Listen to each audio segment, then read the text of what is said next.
En esta serie, pues, que llevamos de sermones consecutivos del Evangelio de Lucas, vamos a mirar hoy la primera parte de un sermón que he titulado Cuando el mundo juzga a Jesús. Cuando el mundo juzga a Jesús.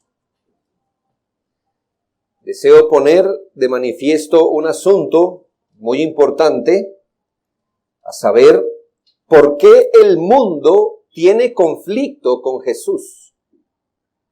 ¿Por qué parece que aún la religión misma tiene un conflicto con nuestro Señor? ¿Por qué el Señor Jesús es la persona divisiva, el nombre a quitar y el mayor tropiezo en las religiones? Debes saber, por ejemplo, que en estas reuniones ecuménicas, donde los líderes de muchas religiones a veces se congregan por la unidad y la paz del mundo, se anima a orar a Dios con la condición que jamás se nombre a Jesús,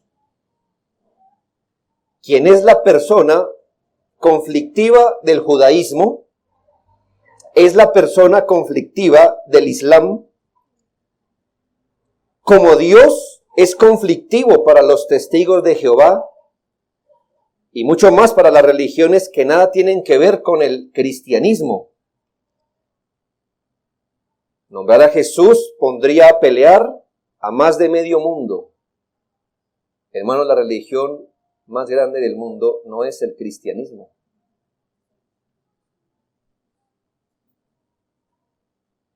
Si usted se da esa impresión, no sé, hace 10 años, por 8 musulmanes había un cristiano, hace 8 años. Hoy día es más grande, porque más gente abandona el cristianismo y adopta el Islam, si se ha dado cuenta.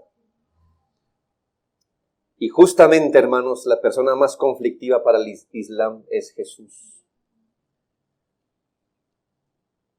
Por lo que entonces, en dichas reuniones, es mejor que todos oren a Dios, por ellos definido, pero jamás que se nombre a Jesús, porque es la persona más conflictiva para la religión.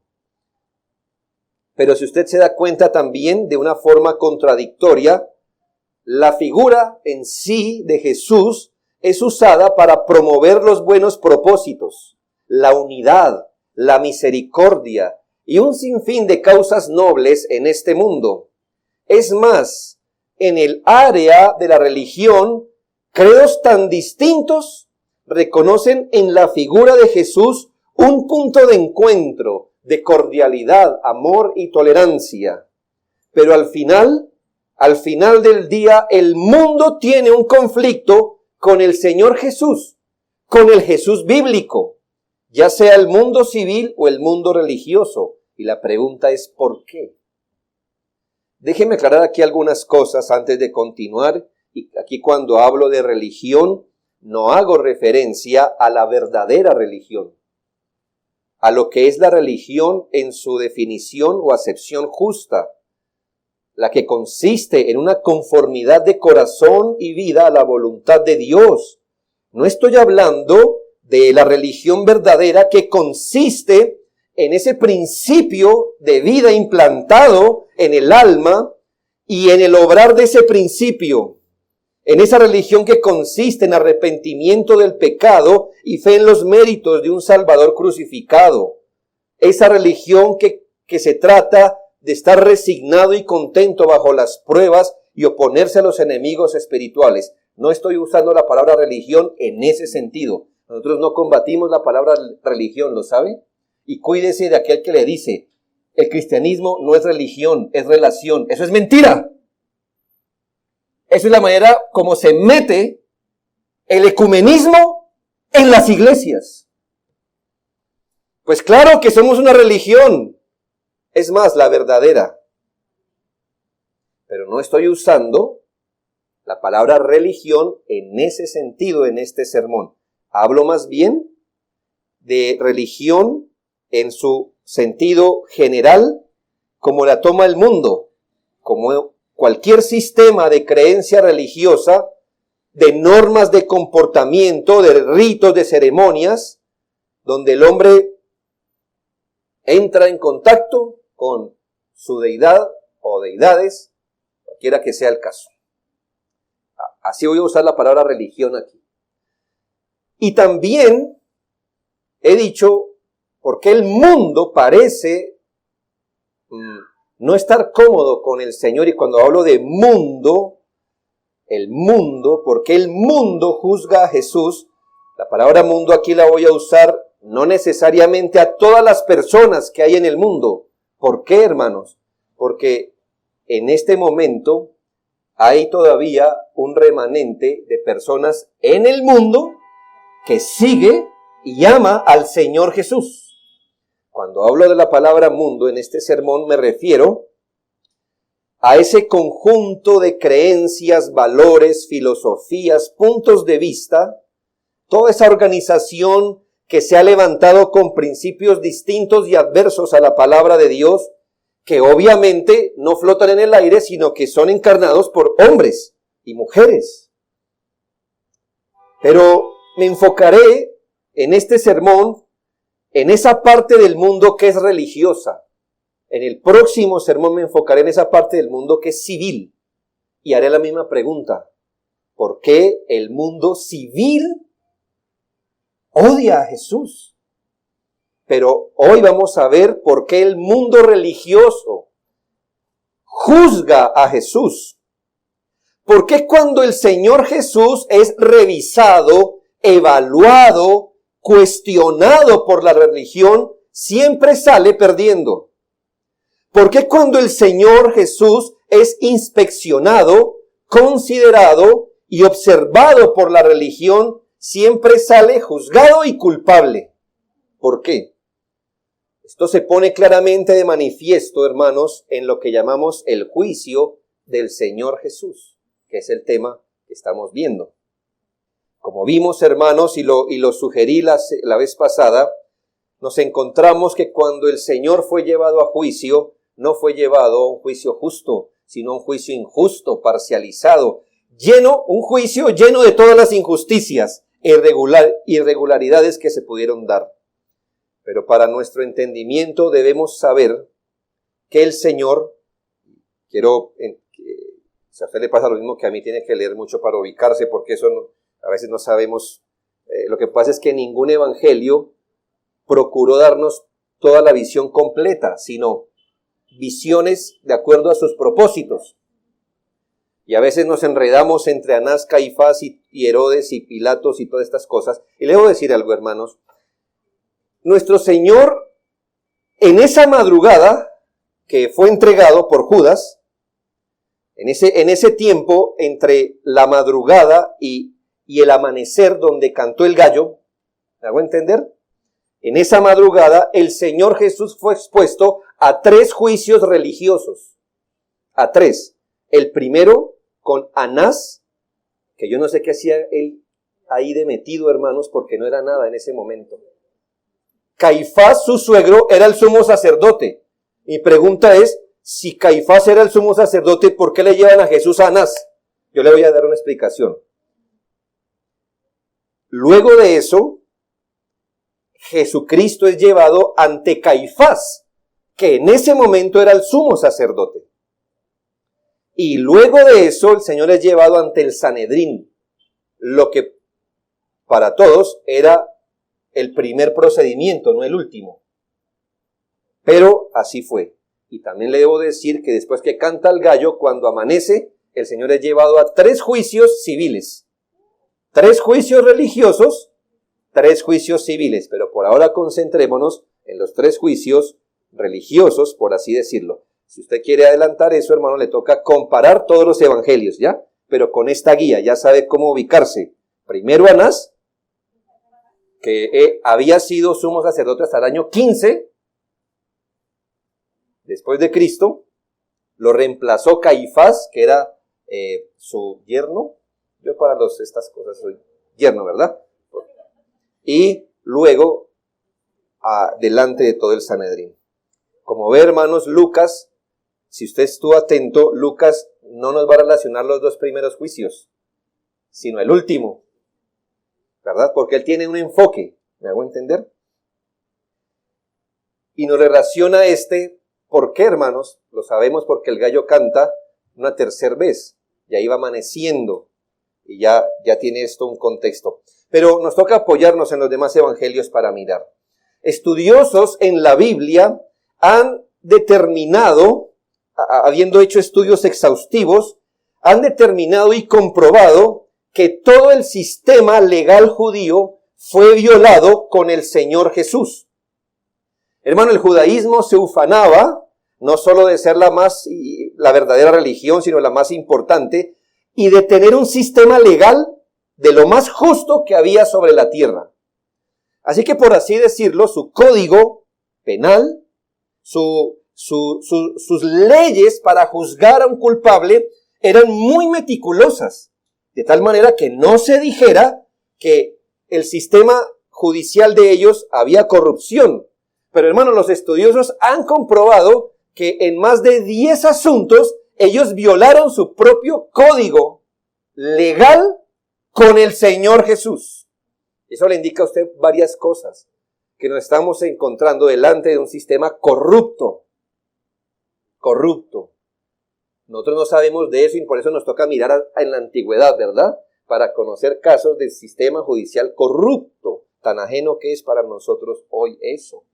Ese judaísmo que se ufanaba de ser un pueblo especial y más sabio, pasó por encima de su propio sistema de justicia para cometer el peor juicio de la historia, cuando de parte de la religión se condenó al Señor de gloria para darle muerte.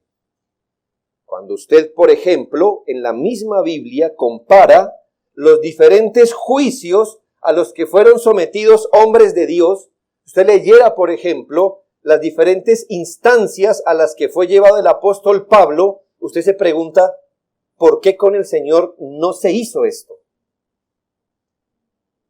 Cuando a Pablo lo van a azotar, él se voltea y dice, ¿os es lícito azotar a un ciudadano romano sin haber sido condenado? O sea que al menos en el mundo donde se movía el Señor había algo sencillo, que usted no puede castigar a alguien hasta haberlo escuchado. Con el Señor primero se le arrestó, se le golpeó y luego se le preguntó, pero recuerde, hermanos, ellos ya tenían la decisión por delante.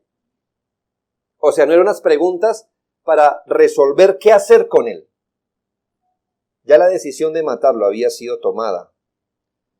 Además, le recuerdo que cuando usted sigue todo lo que le pasa al apóstol, es llevado a varias instancias. Ni siquiera a los judíos que lo acusaban se les permitió tocar a Pablo, sino que él debería, como lo hizo en muchas veces, los judíos hablaron y él habló en su defensa asuntos que no se le permitieron al Señor. Pero volvemos al punto inicial. ¿Por qué el Señor Jesús fue llevado a juicio y condenado por la religión de su tiempo? El marco más general nos dice que el Señor en su ministerio público expuso la falsedad de la religión inventada por los judíos, de lo que se conoce como el judaísmo. Ya que el Señor expuso la falsedad de ese sistema religioso, fue acumulando animadversión por parte de los líderes de su tiempo.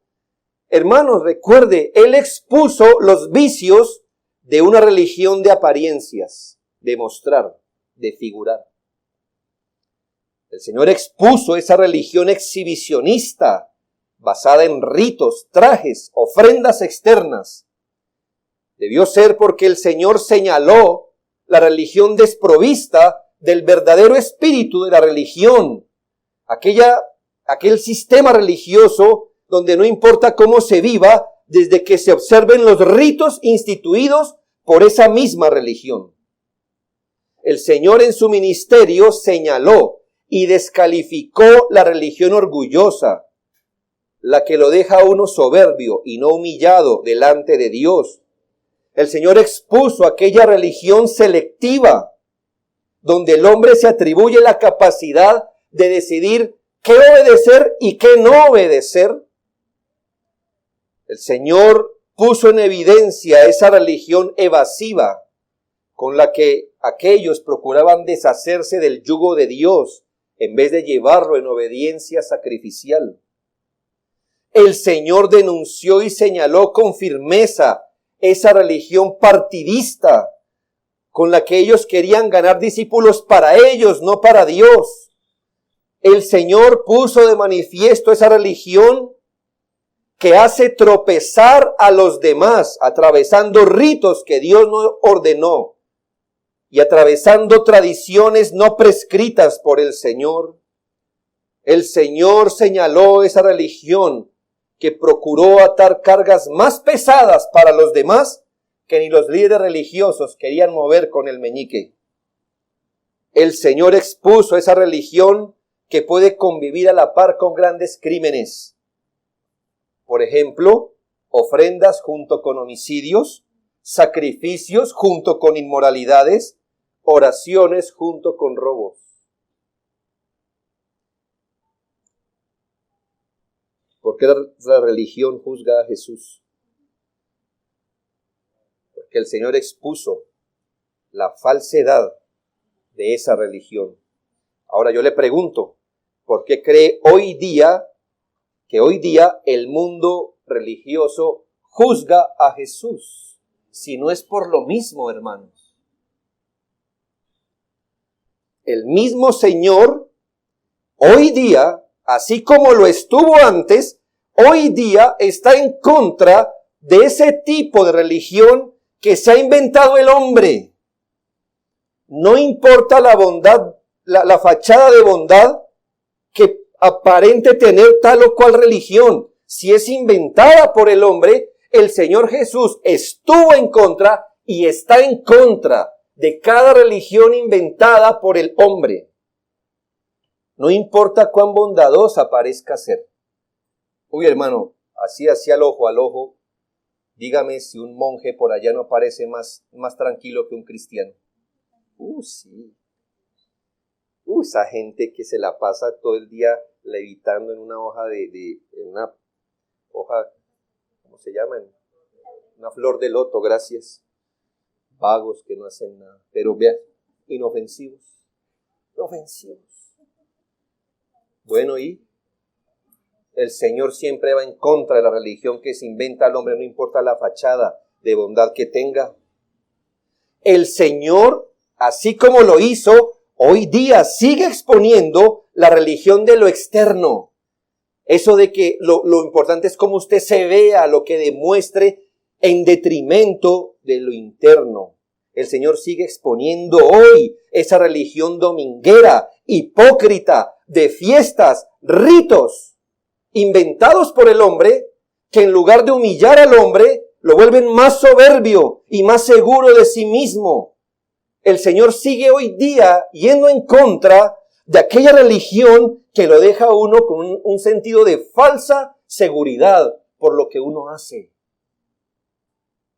El Señor juzga la religión donde el mismo hombre es el que inventa los medios por los cuales se acerca a Dios y le adora.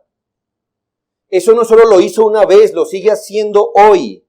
El Señor todavía hoy seguirá preguntando, ¿quién les mandó a hacer eso para acercarse a mí? Todavía hoy.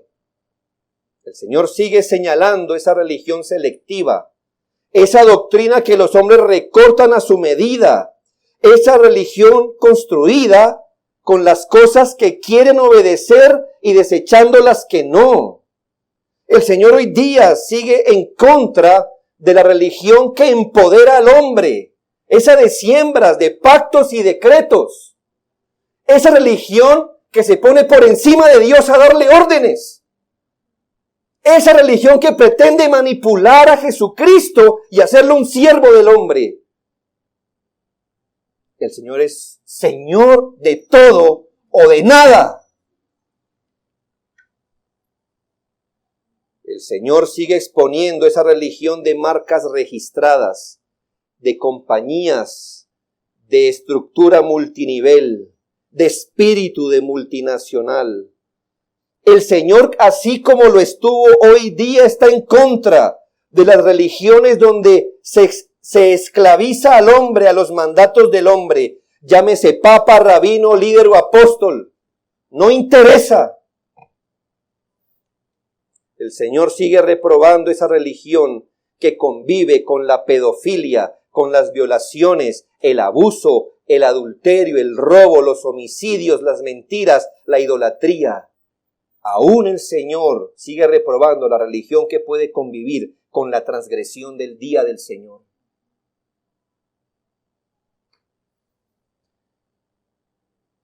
¿Por qué el mundo religioso juzga a Jesús? Porque el Señor hoy día, como lo hizo una vez, sigue poniendo de manifiesto la falsedad de todo sistema religioso que no proviene de la palabra. Cuando el mundo religioso ve que la verdadera religión según Jesucristo no es la que uno se inventa, ni la más numerosa, ni la más vistosa. Cuando el mundo ve que la verdadera religión no es la que mejor intención parezca tener, ni la que abrace causas más loables en el mundo, sino la que está revelada por Dios en Jesucristo, entonces el mundo religioso combate a Cristo. Por eso lo juzga. Pero amigos míos, hay dos asuntos que se ponen de manifiesto de por qué el mundo juzga a Jesús, y las derivaremos de precisamente cuando el Señor fue llevado a juicio. Dos asuntos que se siguen presentando hoy y que al menos en ese contexto del juicio de Jesús se ponen de manifiesto los que en última instancia, hermanos, condenaron al Señor. Primero, la exclusividad de su doctrina. No pierda de vista lo que le dije. ¿Por qué el mundo religioso juzga a Jesús? Solo le está dando un trasfondo general. Pero si nos vamos a lo que fue literal aquí, lo que en última instancia hizo que la religión juzgara a Jesús, en primero fue por la exclusividad de su doctrina, o por enseñar la exclusividad de su doctrina, o por no dar ningún pie a que se confundiera lo que él quería enseñar. En esta fase preliminar de juicio, el Señor es llevado ante Anás, como le dije, que desde el año 15 no era sumo sacerdote, y si más o menos estamos hablando del año 30 o 33, lleva más de 15 años que no era nada, hermanos, aunque por honor se le seguía diciendo sumo sacerdote. Pasa como con los presidentes, ¿no? A veces es la costumbre llamarle al expresidente presidente, es un título honorífico, no es que se le esté diciendo que actualmente lo sea, pero se le reconoce algo, y así parece en algunos textos decirle a Anás sumo sacerdote, aunque en ese momento no lo era oficialmente, sino Caifás. Pero, hermanos, los datos históricos extrabíblicos nos dicen que Anás tomó fama de ser un hombre corrupto. Debe saber que él era el dueño oficial de los negocios que se hacían a nombre de la religión.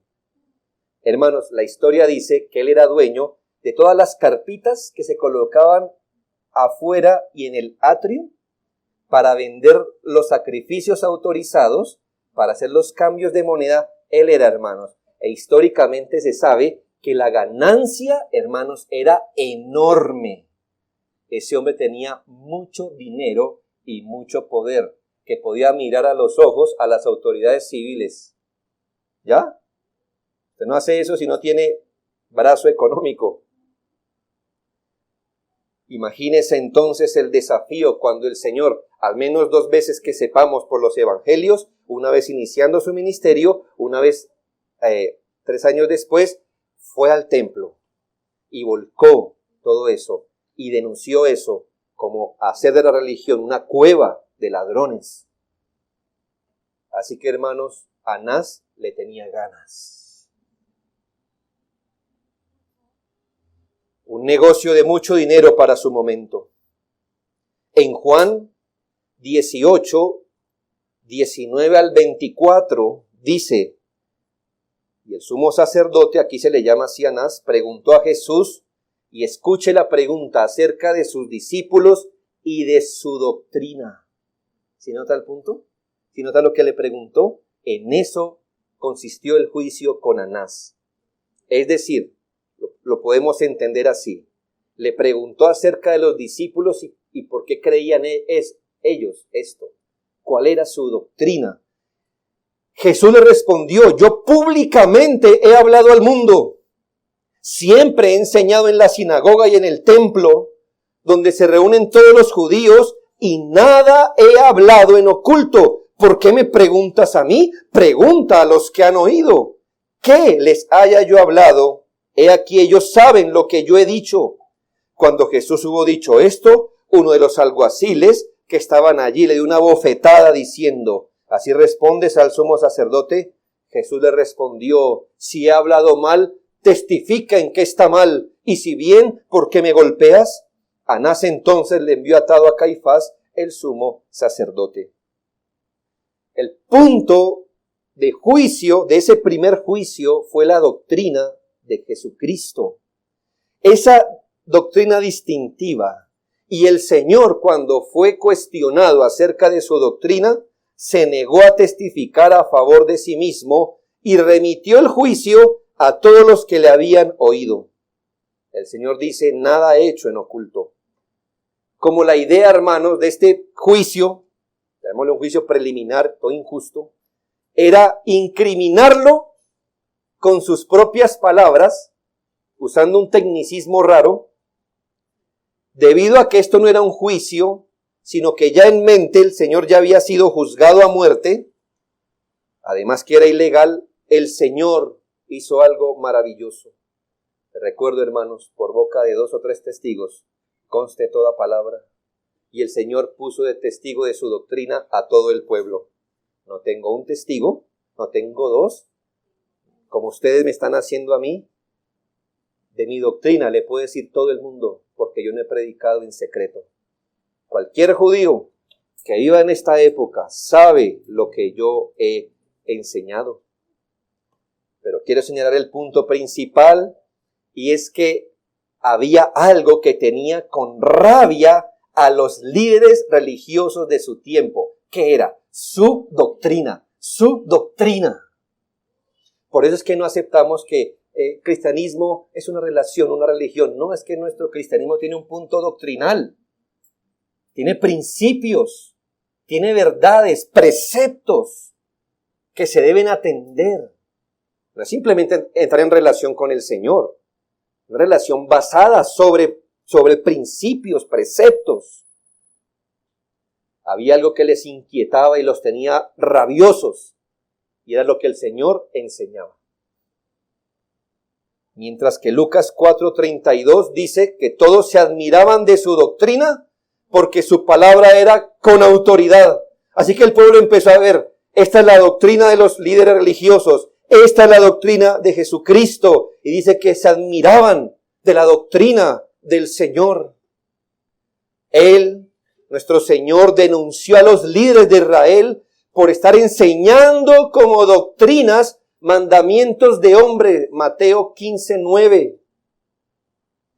El Señor exhortó al pueblo a que se guardaran de la levadura de los fariseos, es decir, de la doctrina de ellos. Mateo 16:12.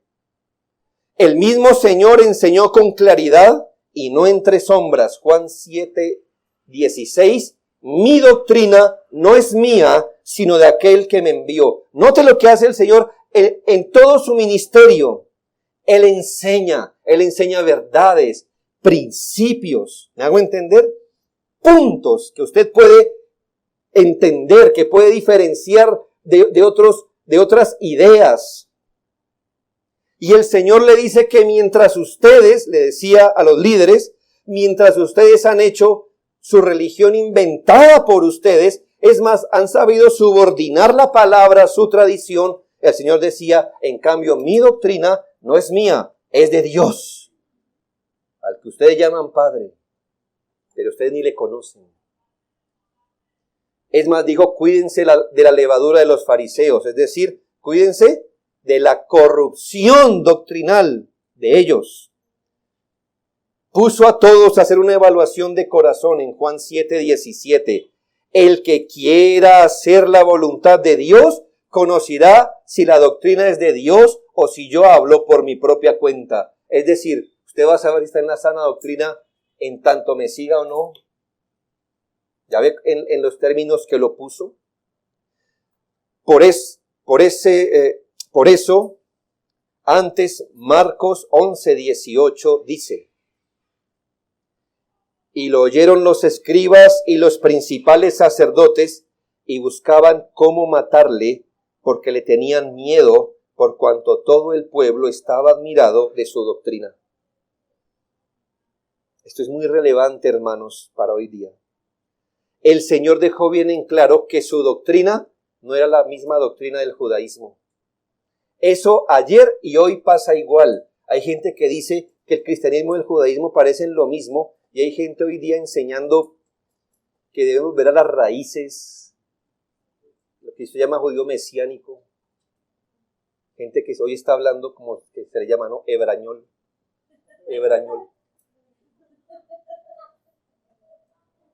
El Señor dejó bien claro que su doctrina no es el judaísmo, ni se parece. Que Él no vino a restaurar ni mejorar el judaísmo, y nos lo enseñó bajo la parábola de que Él no viene a poner remiendo nuevo en paño viejo. Él no vino a hacer mejor el judaísmo, ni a llevarlo a su evolución, no. El Señor vino a rescatar la doctrina del Padre frente a un pueblo confundido y engañado por la religión de su tiempo, que parecía ser la de Dios, pero que no lo era. El Señor contrapuso su doctrina en general con lo que enseñaban los maestros de su época y desafió las erróneas interpretaciones de doctrina. ¿Recuerdan lo que el Señor dijo al comenzar su ministerio? Oísteis que fue dicho. Él no está citando la escritura. Oísteis que fue dicho han escuchado lo que les han venido enseñando como tradición ellos, pero yo os digo. Es decir, lo lamento por ustedes, pero ustedes han sido levantados en una serie de interpretaciones bíblicas, llamémosle así, completamente erradas, por eso tienen que escucharme a mí. El Señor no vino a armonizar su doctrina con la existente. De hecho, vino a dar la interpretación correcta de la Escritura y vindicar la revelación de Dios que estaba oculta bajo las tradiciones judías. El Señor fue llevado a la muerte por promulgar la exclusividad de su doctrina, por dejar claro que su doctrina era exclusiva, que por la carga de verdad que lleva esta doctrina, sí es cierto, a veces coincidirá con el judaísmo y con cualquier otro sistema. Pero es una cosa distinta a decir que los sistemas religiosos del mundo se parecen al cristianismo. ¿Me hago entender? Miren, hermanos, la doctrina cristiana contiene tanta verdad, es más, es la verdad, que a veces en algunos puntos se va a parecer a cualquier otra religión. Eso no está santificando las demás religiones. Simplemente dice que las verdades son tan innegables que a veces, hermano, se van a encontrar por allí. Pero que quede claro, el Señor no dijo, básicamente, si usted sigue el judaísmo, así lo sigue bien juicioso, es lo mismo como si usted fuera un cristiano. No, mis hermanos, no. Nunca piense eso. Hoy día, si hubiera, no lo hay, pero si hubiera un judío que se toma tan en serio el Antiguo Testamento y lo abraza y obedece con todo su corazón el Antiguo Testamento, a ese hombre lo descalificaría Cristo. Porque su mayor prueba de que no entendió el Antiguo Testamento es que no ha venido a Cristo.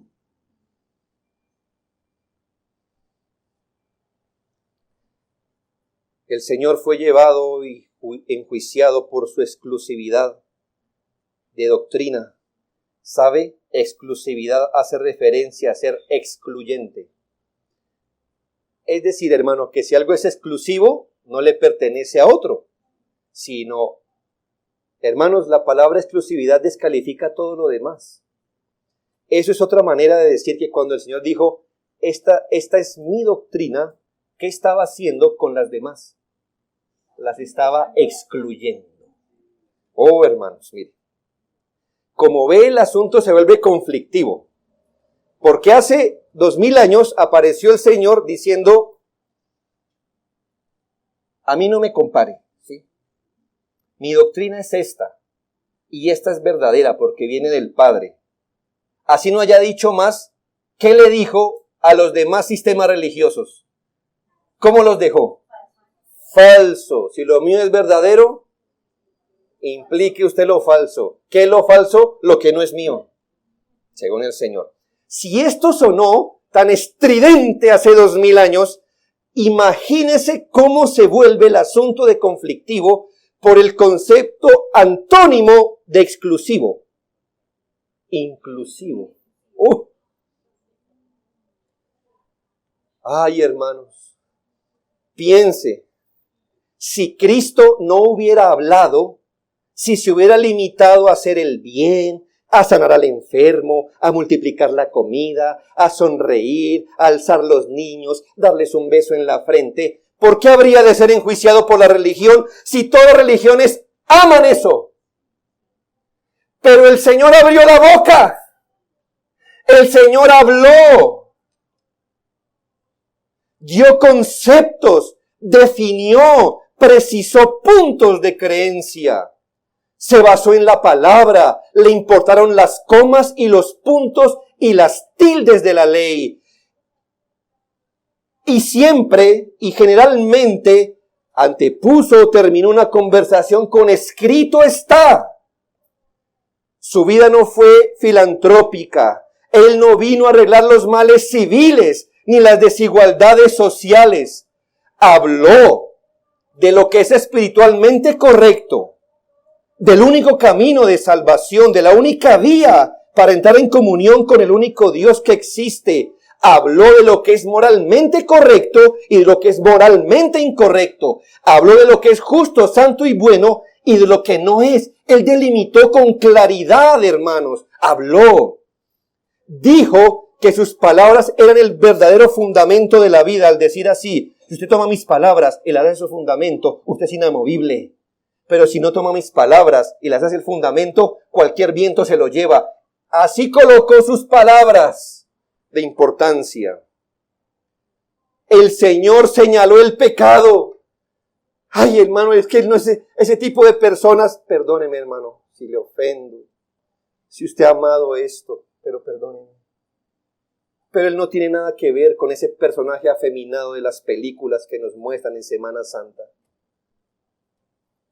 No dice, es injusto. ¿Quién hubiera peleado con ese angelito? ¿Verdad? Ah, mis hermanos, pues ¿quién hubiera peleado con alguien que sin cobrar le multiplica el pan? ¿Que le sana al enfermo? ¿Ah? ¿Que le corrige las injusticias sociales? Si todo el mundo quiere eso, ¿quién lo hubiera llevado a la muerte?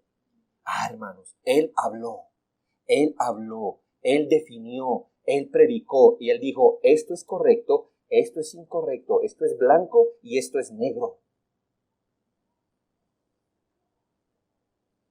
¿Sabe, hermano? Señaló los pecados, algo que el hombre le parece imperdonable. Ay, si él fuera de los que predican hoy, tú eres tan valioso, tú eres un campeón, es que no te has dado cuenta. ¿Quién lo hubiera llevado a la muerte? Ay, hermano, pero él se voltea a Pedro y le dice, si vosotros siendo malos, mire el concepto que tenía uno de sus discípulos, malos. Él dijo, eso está mal, eso está bien. Hay un solo camino. Él lo dijo.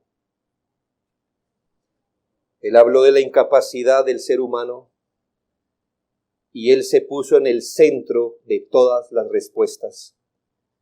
Recuerde, cuando al menos 3 veces en su ministerio se escucha una voz celestial: este es mi Hijo amado. ¿Qué dijo? ¿A él imitad? No. ¿A él ved? No. ¿A él oíd? Dios mandó a su Hijo a este mundo para hablar. Y eso lo metió en problemas. Ay, hermanos, si Cristo se quedara callado, sería el emblema de la paz. Pero habló de una doctrina única y exclusiva, aparte de la doctrina de Cristo, de aquella doctrina que vino a predicar, aparte de lo que encontramos en la página de la Escritura. Todo lo demás en cuanto a religión, moralidad, ideología es mentira. Escuche, aparte de la doctrina de Cristo, de la palabra de Dios, todo lo demás en cuanto a religión, moralidad, ideología es mentira. ¡Es mentira! La doctrina de Cristo es el estándar sobre el cual se comprueba la veracidad de alguna afirmación. Es lo que llaman la piedra de toque. ¿Algunos saben qué es la piedra de toque? Miren, hermanos, hay una piedra gruesa, no es tan grande, es una piedra especial en la que los orfebres, que trabajan con plata, oro y las aleaciones, ponen encima y ponen algunos líquidos que revelan si el material es verdadero o no. Esa es la piedra de toque, es decir, la piedra sobre la cual se comprueba si algo es o no real. En este caso el oro, esa piedra pues no se desgasta, así será de fuerte y especial para hacer eso, una piedra de toque. Cristo es la piedra de toque, hermanos, sobre la cual se comprueba la veracidad de cualquier afirmación. Esto obviamente le quitó poder a la religión de su tiempo. Por eso la religión juzga a Jesús. Perdóneme, pero tengo que decirlo, en honor a nuestro Maestro y Señor. El catolicismo romano, el carismatismo crudo, los testigos de Jehová, los adventistas, los mormones, los judíos, los judaizantes mesiánicos, el Islam, las religiones orientales, cualquiera que sea la religión, todas son falsas, todas son falsas, todas son mentiras. No suena eso muy inclusivo, ¿verdad? Pero Cristo no lo fue. Y si Él fue a la cruz por eso, moriremos con Él, si es necesario. Todas son falsas. Usted no dice, ay, pero pastor, es que yo he visto vivir a mi vecino que es tal. Colóquele. Es a veces más piadoso que nosotros. ¿Qué clase de catolicismo es este, hermano? O sea, que nos salvamos por las obras.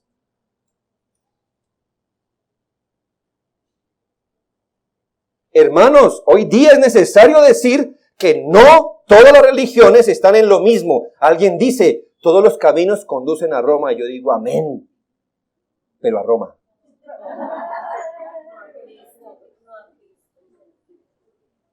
No a Dios, no a la salvación, no al cielo.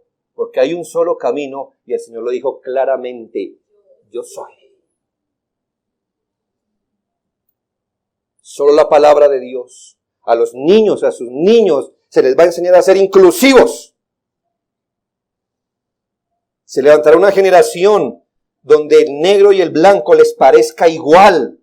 Y donde estos reclamos de que la palabra de Dios, el evangelio, es la única verdad, les va a sonar horrible, dictatorial, autoritario, patriarcal, lo que sea. Solo la palabra de Dios, la Biblia, el evangelio, las palabras de Cristo, de sus apóstoles inspirados por su Espíritu, es la verdad. Ese reclamo hoy día vuelve a poner en juicio a Jesús cada día, cada segundo. ¿Y cómo nos pone como su pueblo si es que somos fieles? Hermanos, no hay inclusividad, no hay armonía, no hay concordia con ninguna religión. Es que son primos. No somos nada de nadie. Ese reclamo es uno de los asuntos más subversivos hoy. No se le haga raro que en los próximos años sus hijos en la universidad sean echados por eso. Pastores encarcelados por eso, como ya pasa en varias partes del mundo. Y segundo, ¿qué llevó a Jesucristo? Voy en la mitad del sermón. Hoy día el Señor. No. Segundo, la exclusividad de su persona. Más corto, pero es que me parece que es muy obvio. ¿Qué lo llevó al Señor a ser juzgado? La exclusividad de su persona. Un momento. Mire, hermanos, en esto coincide, le dije que el Señor fue llevado a 3 juicios religiosos. El primero se le preguntó de su doctrina. Y en los 2 siguientes, el punto que se le preguntó específicamente fue su persona. ¿Quién es usted? Díganos, por favor, ¿quién es? No nos deje más en vilo. Mire, Mateo 26, 63 al 65. Mas Jesús callaba. Entonces el sumo sacerdote le dijo: te conjuro por el Dios viviente, que nos digas si tú eres el Cristo, el Hijo de Dios. ¿Sí ve? Lo que los tenía con conflicto mental. Y el Señor le dijo: tú lo has dicho. No tropieces por esa palabra. No es que el Señor está esquivando. Es un modismo hebreo. Que al decirle tú lo has dicho es algo así como: si usted lo está diciendo es porque es muy obvio. ¿Me hago entender? Es una forma de afirmar algo, un modismo judío. Es más, miren lo que le dice el Señor. Además os digo que desde ahora veréis al Hijo del Hombre, los que han estado en las clases, ¿verdad? Al Hijo del Hombre sentado a la diestra del poder de Dios y viniendo en las nubes del cielo. Es decir, Caifás, te veré a los ojos cuando vuelva a venir. Entonces el sumo sacerdote rasgó las vestiduras. Mire qué piedad, ¿verdad? ¡Ha blasfemado! ¿Qué más necesidad tenemos de testigos? He aquí ahora mismo habéis oído su blasfemia. ¿Notó el punto en cuestión? Parece que fue después de este juicio que el gallo cantó, un poco antes que amaneciera. En el tercer juicio, lo que nos comenta Lucas 22, 66 al 71, sin rodeos, hermanos, ya con todo el Sanedrín en pleno, solo se le hace una pregunta. Cuando era de día, Lucas 22, 66, cuando era de día se juntaron los ancianos del pueblo y los principales sacerdotes y los escribas y le trajeron al concilio diciendo: ¿eres tú el Cristo? Dínoslo. ¿Sí ve el punto? ¿Quién eres tú? Dínoslo. Y él dijo: si os lo dijere no creeréis, y también si os preguntare no me responderéis ni me soltaréis. Pero desde ahora el Hijo del Hombre se sentará a la diestra del poder de Dios. Dijeron todos: ¿luego eres tú el Hijo de Dios? Y él les dijo: vosotros decís que lo sois, que lo soy. Entonces ellos dijeron: ¿qué más testimonio necesitamos? Porque nosotros mismos le hemos oído de su boca. ¿Qué hizo que la religión juzgara al Señor y le destinara a la muerte? Su reclamo de ser Hijo de Dios, el Cristo, el Señor. Alguno preguntará: ¿y eso fue todo? ¿Acaso qué significaba que él se identificara con el Mesías? Hermanos, mire, esto tenía algo especial.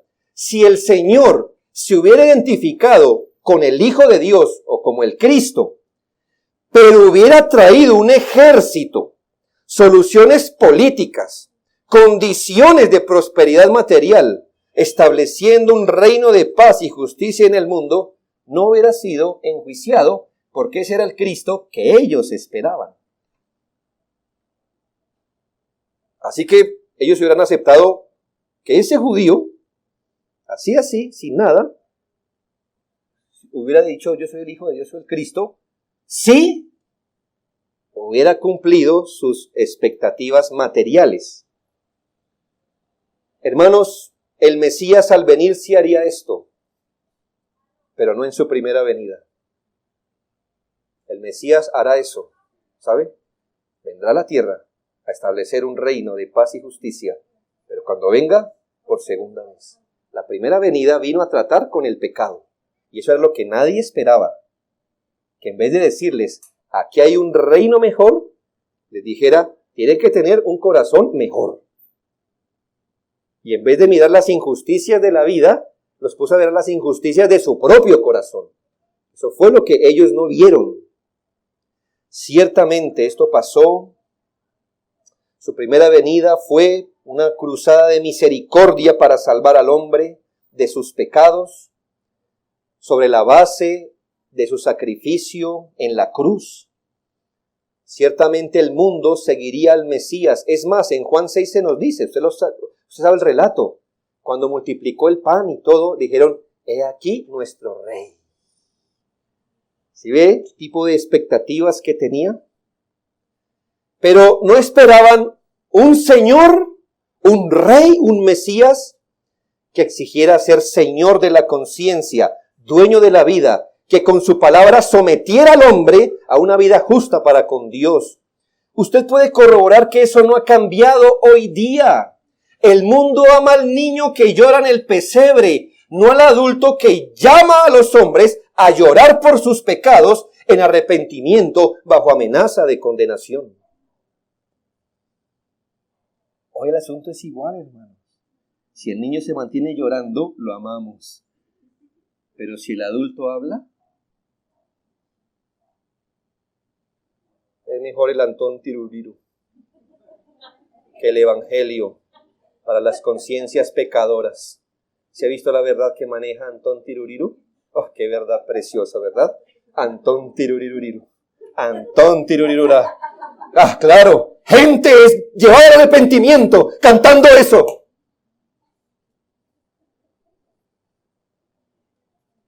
Él habló y dijo, soy el Señor.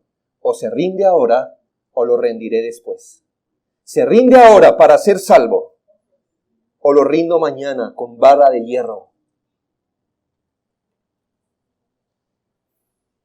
El Jesús que ama al mundo no habla, no hace exigencias, te acepta como es, te deja ser quien eres, no demanda nada, mucho menos se mete con tus pecados. Ese es el Jesús que el mundo ama. Mis hermanos y amigos, el Señor es llevado siempre a juicio, porque no solo reclamó tener la verdad, reclamó serla. El único camino, la única vía a Dios, el único Salvador, el único mediador, el único sacrificio, el único profeta, el único rey, el único apóstol. No hay más formas de llegar a Dios y de tener comunión que creyendo en el Hijo de Dios. No hay otra manera de hacer la voluntad de Dios que seguir el Evangelio. No hay vida sino solo en Jesucristo. El mundo se divide tan solo en dos clases: discípulos de Jesucristo y los que no lo son, que son los mismos que son los salvos y los condenados, los mismos a los que Dios desaprueba, condena y condenará, y aquellos que están bajo la mirada complaciente de Dios por Cristo. Solo hay dos pueblos pisando este mundo, el pueblo de Dios y el pueblo de Satanás. Es la diferencia entre cielo y infierno. La gente hoy día quiere un Jesús, por supuesto, pero no el de la Biblia, porque el de la Biblia habla y es Señor y habla de su pecado. Pero últimamente, hermanos, el mundo juzga a Jesús. El mundo religioso juzga a Jesús porque Jesús juzga al mundo religioso.